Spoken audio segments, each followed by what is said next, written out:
අපි මේ ඉන්නේ නුවර වැවේ. මං හිතන්නේ අවුරුදු දවස් 10ක දළදා වන්දනාවෙන් පස්සේ අපි අද දවස අවසාන වශයෙන් මේ නුවර වැව ඇතුළු නුවර ප්‍රදේශය පිරිසුදු කිරීමේ වැඩසටහන ඉන්නේ.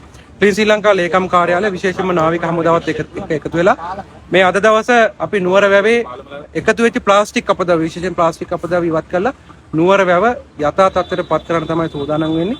මේ වැඩසටහනේ ඇත්තටම නාවික හමුදාවේ අපිත් එක්ක එකතු වෙලා ඉන්නවා කමාන්ඩර් වීරසේකර මැතිතුමන්, ඒ වගේම කැප්ටන් චරිත ගුණවර්ධන.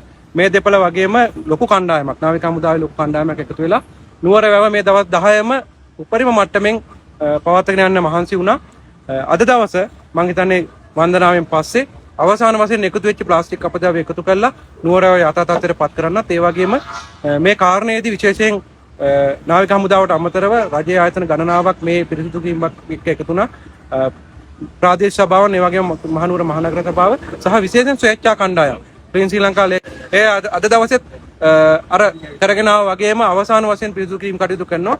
ඊට අමතරව විශ්වවිද්‍යාලය ඇතුළු කණ්ඩායම් ගණනාවක් ස්වේච්ඡාවෙන් එකතු වෙච්ච කණ්ඩායම් අද දවසේ මේ පිරිසිදු කිරීම කටයුතු කරනවා. මේක එක පැත්තකින් ශ්‍රී ලංකා ලේකම් කාර්යාලය විදිහට අපි අවස්ථාවක් කරගෙන තියෙන්නේ පණිවිඩයක් දෙන්න විශේෂයෙන්ම මහ ජනතාවට. අපි පරිසරය කියලා කියන්නේ අපේ ශ්‍රී ලංකා සංකල්පයේ එක කොටසක්. පරිසරයට අමතරව සමාජීය සහ ආචාර ධර්මීය පැතිකඩයන් ගැන අපි කතා කරනවා. මෙතනදී අපි බලාපොරොත්තු වෙන්නේ මිනිස්සුන්ට යම් පණිවිඩයක් දෙන්න. අපි මෙතන මිලියනයකට ආසන්න ජනතාවක් මේ දවස් 10 ඇතුළත මෙතනට එකතු වුණා. දරා ගන්න අමාරු ජනගහනක්. හැබැයි අපේ ආචාර ධර්මීය සහ සමාජීය ආකල්පයන් අපි වැඩි දියුණු කරගෙන ඉන්නවා නම් අපේ කුණු ටික අපි එකතු කරගන්න, අපේ කසල ටික අපි નિયમિત තැනට බැහැර කරන්න අපි උනන්දු වෙනවා නම්, ඒ වගේම යම් විදියකට අපි ළඟ තියාගන්න කසල ටික નિયમિત පරිදි කසල බැහැර කරන ස්ථානයකට යොමු කරන තාක් අපි ළඟ තියාගෙන ඒක බැහැර කරන්න පුරුදු වෙනවා නම් මම හිතන්නේ මෙවැනි ස්වේච්ඡා කණ්ඩායම් වලට හෝ නගර සභාවේ අපේ කම්කරු මහතුරුන්ට මහන්සි වෙන්න අවශ්‍ය වෙන්නේ නැහැ මේ තරම් මේවා පිරිසිදු කරන්න.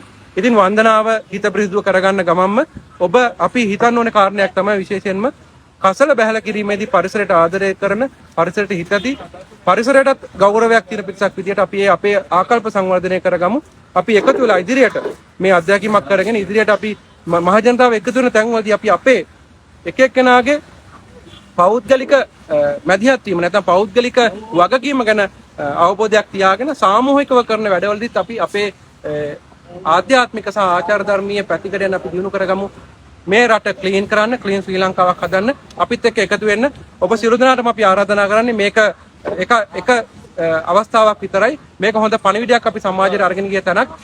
මිලියනයකට ආසන්න ජනතාවක් එකතු වෙච්ච තැනක දවස් 10ක් පුරා අපි දැක්කා දින කිහිපයක් යනකොට සමාජ මාධ්‍ය හරහා මේක කසල ගොඩක් බවට පත් වුණා කියලා ලොකු ප්‍රචාරයක් ගියා. හැබැයි එක රැයින් ඔබ විශ්වාස කරන එක රැයින් සමස්තය එකතු වෙලා ප්‍රජා සංවිධාන, සිවිල් සංවිධාන, රජයේ ආයතන, විශේෂයෙන් කම්කරු මහතුරු, ඊළඟට මහනගර සභාව සහ ප්‍රාදේශීය සභාවන් එකතු වෙලා එක රැයින් මේ සියල්ල උඩු යටිකුරු කරා. නැවත මහනුවර නගරයේ තිබූ තත්ත්වයට පත් කරා.